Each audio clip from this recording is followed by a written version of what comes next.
Hello students, good morning. Let's begin our new journey and new week also. Last time I was discussing the lines of the journey of my life from Earth to Everest by Arunima Sinha. Page number first, the last line. I will repeat the last sentence, what I discussed last time. Still I resisted until one of them, driven by frenzy, gave me an extra hard kick using all his force. જે ચાર પાંચ પેલા drunken થક્સ છે એમાંથી એક એને ગુસ્સામાં અતિશય ગુસ્સામાં જોરથી લાત મારી આ છોકરીને ઓફ બેલેન્સ. એક યુવતી કેટલી હિંમત કરી રહી છે તો પોતાનું સમતોલન ગુમાવી બેઠી. And I could not recover in time. હું મારી જાતે સંભાળી નહીં શકી, મતલબ રિકવર ન કરી શકી. આઈ લિટરલ શબ્દશઃ હું જે બોલી રહી છું એ રીતે તમને એમ કહે છે. I literally flew out of the train. હું ટ્રેનની બહાર ફંગોળાઈ. Still holding my mobile phone. મારો ફોન મારા હાથમાં હતો. I was mid air when I flew right into another train moving on the next track. Hard luck શું આનું? અહીંયાથી બહાર ફંગોળાય એ સમયે સામેના ટ્રેક પર બીજી એક ટ્રેન આવી રહી છે. અહીંયાથી બહાર આ ચક્રાઓ ફેંકી દીધી તો સામેની ટ્રેન સાથે ટકરાઈ છે. My body hit the moving steel. Underline the words. દોડતા સ્ટીલ એ લોખંડ. દોડતા લોખંડ સાથે મારું બોડી ટકરાયું, મતલબ સામેની ટ્રેન સાથે મારું બોડી ટકરાયું છે. રિબાઉન્ડ પાછું ઉછળવું. ધ્યાન આપજો. રિબાઉન્ડેડ ટુ માય ટ્રેન. હું મારી ટ્રેન તરફ પાછી ઉછળી, ત્યાં ટકરાઈ. This પિંગ pong. અફરાતફરી. અહીંયાથી ત્યાં, ત્યાંથી આ બાજુ. Ping pong must have continue for several second. કેટલીક ક્ષણ ચાલુ. Before gravitational force. અહીંયા પણ પાછા કેવા શબ્દો વાપરે છે અરુણિમા. Before gravitational force. તમારે સાયન્સનો શબ્દ ગ્રેવિટેશન, ગુરુત્વાકર્ષણ બળ. પુલ મી ડાઉન. પૃથ્વીએ મને નીચે ખેંચી લીધી. Despite my efforts. મારા પ્રયાસો છતાં. My left leg fell on the track. મારો જે લેફ્ટ લેગ છે ટ્રેક પાટા પર આવી ગયો, રેલવે ટ્રેક પર. પછી તમને ખબર છે ટ્રેન થોડી રાહ જુએ. કચ્છ. This was the sound of my legs getting chop. મારો પગ કપાવાનો અવાજ. કચ્છ. ચોબલર લખોઈશ મેં તમને cut. There was no one to hear my intense scream. મારી તીવ્ર ચીજ સાંભળવા કોઈ હતું નહીં. આઈ લે મોશનલેસ. હું એકદમ સ્થિર પડેલી ફોર વાઇલ, થોડોક સમય નિશ્ચેતન થઈને. Watching the red tail light of the train until it dim. ધીમે ધીમે ટ્રેન દૂર જઈ રહી છે અને લાઇટ ડીમ થઈ ગઈ છે. And faded. ઝાંખું થઈ જવું. Fade into darkness. અંધારામાં એ ઝાંખું થઈ ગયું. દેન આઈ ફેન્ટેડ. અને પછી હું બેહોશ થઈ ગઈ, બેભાન થઈ ગઈ. સીન 1 પૂરું. સીન 2 યાદ રાખજો. લાઇન્સ કયા છે, શું આવે છે. હું જ્યારે ભાનમાં આવી ત્યારે મેં જોયું હતું. I was admitted to AIIMS. Underline કરો, વાક્ય પેસિવ છે. મને એમ્સમાં એડમિટ કરાઈ હતી. એક્સિડન્ટ થાય, માણસ ડેડ અનકોન્શિયસ હતી, જાતે જાય દવાખાને. હું બેભાન હતી, મને ખબર નહીં કેવી રીતે લઈ ગયા. ઓન ધ એમ્સનું મેં ફૂલ ફોર્મ તમને આપ્યું છે. All India Institute of Medical services sciences. On the intervention of PM. Prime મિનિસ્ટરના દરમિયાનગીરીના કારણે મને એમ્સમાં દાખલ કરાઈ. એ સમયે મનમોહન સિંહજી પ્રાઇમ મિનિસ્ટર હતા.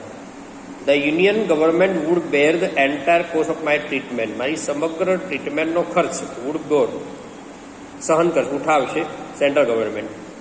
સૂન AIIMS began issuing daily medical bulletin on my status. મારી સ્થિતિ વિશે, સ્ટેટસ, મારી પરિસ્થિતિ વિશે એમ્સની ડૉક્ટરોની ટીમ ડેલી બુલેટિન આપતી હતી. કારણ કે આ મુદ્દો આખો રાષ્ટ્રીય મુદ્દો, સળગતો મુદ્દો બની ગયો એ સમય.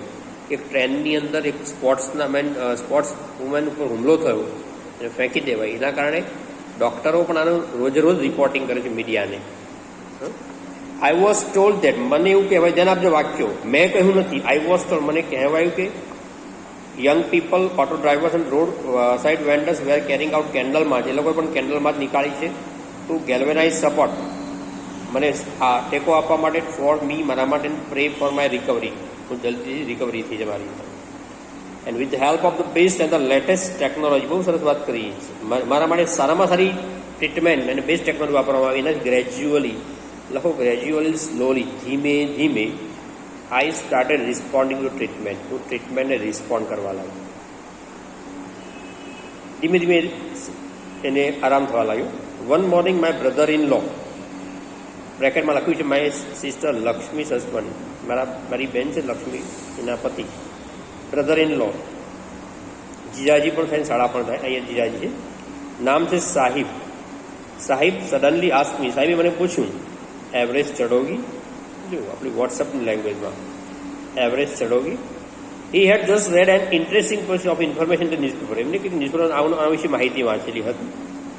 એમને કહ્યું અંડરલાઇન કરવા કે નો ફિમેલ એમ્પ્યુટી હેડ એવર સ્કેલ એવરેજ. એવી એક પણ મહિલા નથી જે એમ્પ્યુટી મતલબ જેના શરીરનું અંગ દૂર કમાવ્યું એણે એવરેજ ચડ્યું હોય હજુ સુધી બન્યું નથી. ફરીથી નો ફિમેલ એમ્પ્યુટી કોઈ મહિલા જેનું અંગ દૂર કરવામાં આવી એવી મહિલા હેડ એવર સ્કેલ એવરેજ હજી સુધી એવરેજ પર ગઈ નથી.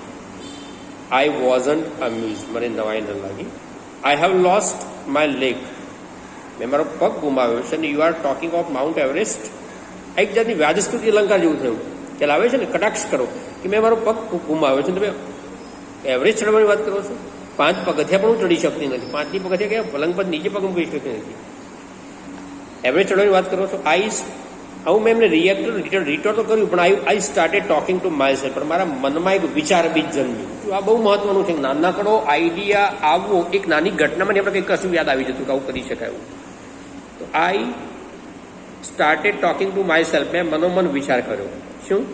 If I could take a short two average, હું એવરેજ ચડવાની કોશિશ કરું એન્ડ સક્સીડ. ધ્યાન આપજો, આપણે સક્સેસ જ વાંચીએ છીએ. સક્સેસ એ નાઉન છે. ધ્યાન આપશો, સક્સેસ એ નાઉન છે.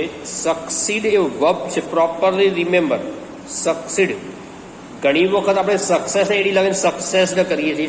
Totally wrong sentence. Clear? This is English. Be careful, be conscious while using certain words. તો સક્સીડ એ વર્બ છે, એને ઈડી લાગી શકે.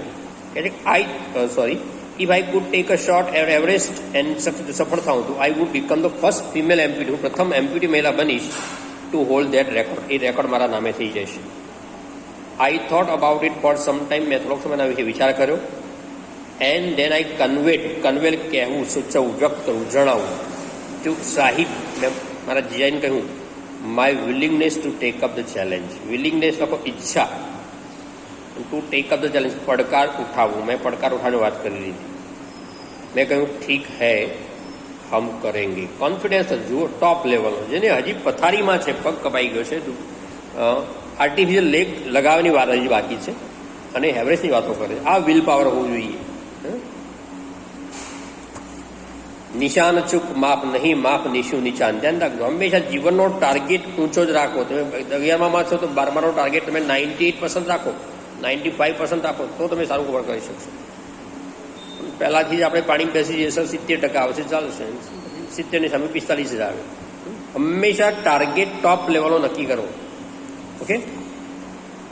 આઈ સેડ ઠીક હે હમ કરેંગે. I now had something to look forward to. હવે મને કંઈક આગળનું લખો. To look forward to wait for. Phrase છે to look forward to wait for. હવે મને જીવનમાં કશાકની રાહ જોવાનો ચાન્સ મળ્યો.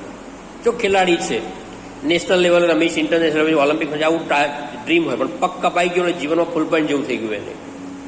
પણ આ એક નવો કંઈક આશા જન્મીના માટે, એટલે કે આ મિશન, મને જીવનમાં એક મિશન મળ્યું, અ ગોલ મળ્યું, અ રીઝન ટુ ડ્રીમ. નવા સપના જોવાનું કારણ મળ્યું. તો આપણે બધા કોઈક ને કોઈક સપનાના આશરે જીવતા હોઈએ છીએ. તમે 10માની એક્ઝામ આપી હતી, માર્કશીટની રાહ જોઈને માર્કશીટ આવી ગઈ હોય, 11માની એક્ઝામની વાત થશે, એક્ઝામ પછી 12માની એક્ઝામની વાત થશે. આપણે કંઈક ને કંઈક ડ્રીમમાં 12મું કર્યા પછી હું આ કોર્સમાં જઈશ, આવું કરીશ, આ ફેકલ્ટીમાં જોડાઈશ, આ બધા ડ્રીમમાં જ જીવતા હોઈએ છીએ આપણે. It was not going to be easy. મને ખબર છે કે આ ઇઝી નથી, બટ અંડરલાઈન આ વાક્ય મારા બધા માટે સાચું. Throughout my life nothing had come easy. મારા સમગ્ર જીવન દરમિયાન મને કશું જ સરળતાથી મળ્યું નથી. વાક્ય અંડરલાઈન કરો. Throughout my life nothing had come easy. સમગ્ર જીવન દરમિયાન કશું મને સરળતાથી મળ્યું નથી. તમને કહું ડિયર સ્ટુડન્ટ્સ, સરળતાથી મળે તેની વેલ્યુ હોતી નથી. જીવનમાં સરળતાથી કશું મળતું નથી, અને જે મળતું હોય, ધ્યાન આપણે જેમાં કોઈ પણ સ્કીમ હોય એમાં આપણને ચીટિંગ થતું હોય છે. સરળતાથી કશું નહીં મેળવવાનું. ભગવાનનું જીવનચર્યા પણ તમે વાંચો, તમામ ભગવાનો પણ જીવનમાં બહુ કઠિન સંઘર્ષ કરવો પડ્યો છે. બરાબર? તો ભગવાનને પણ જો તકલીફ પડતી હોય તો આપણે કોમન મેન, સામાન્ય માણસ છીએ. હા, ભગવાન આપણે મનોબળ આપે છે, એના માટે આપણે બહુ ભગવાન જીવનમાં શીખી શકીએ કે આટલી તકલીફોમાં એ લોકો એટલા હસતા મોઢે બહાર આવ્યા છે. આ જ વસ્તુ છે.